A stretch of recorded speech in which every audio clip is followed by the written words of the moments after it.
These latest headlines from ABC15 are sponsored by Lerner and Rowe Injury Attorneys. One call, that's all. I'm Faye Fredericks with your top stories from ABC15 Arizona.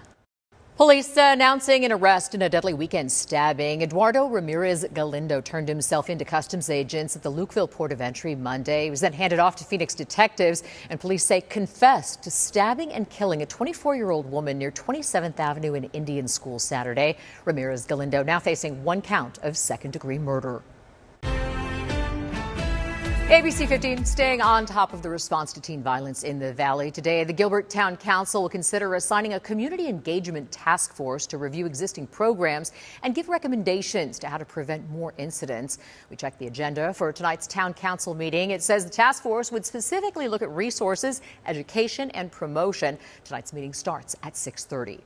Also at tonight's meeting, the Gilbert Police Department will ask the town council to help with funding after expenses came in more than $6 million over budget in 2023, meaning Gilbert Police are now more than $2.3 million over budget in fiscal year 2024, which runs through June.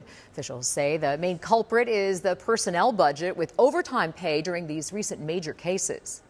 Obviously, as you have an influx of different cases, it does create an impact on your department, but not at the sake of another case. We keep working all of our cases. ABC 15 will be watching as the town council hears a consideration to approve the department's budget request at tonight's meeting. Promise to bring you the latest details on air and online. Following up now on the arrest of former NFL Pro Bowler and ASU football star Terrell Suggs. Suggs has now been indicted by a grand jury for threatening to kill a man outside a Starbucks in Scottsdale back in March during an argument. Suggs has pleaded not guilty to all charges. Case goes to trial in September. Jury selection beginning in the murder trial of Thomas Meixner, the professor killed at the University of Arizona in October of 2022. Former graduate student Murad Dervish is accused of shooting and killing Meixner on campus after he was expelled.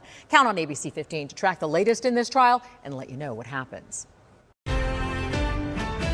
We begin at 3 on Wildfire Watch. Several brush fires burning across Arizona right now, including the Flying Bucket Fire. It's about 19 miles southwest of Maricopa. This one growing to more than 2,000 acres. The crews say our cooler overnight temperatures helped with the fire effort, and crews were able to stop the forward progress of the flames. Several fires also burning right now in the Tonto National Forest. Officials sharing this video of the horse fire has now grown to more than 500 acres. Bartlett Dam Road now closed until June 5th as firefighters work to get the upper hand on this one. And southeast of there, crews are working to contain the Sugar Fire near Sugarloaf Mountain, about 15 miles north of Fountain Hills. That fire about 30% contained.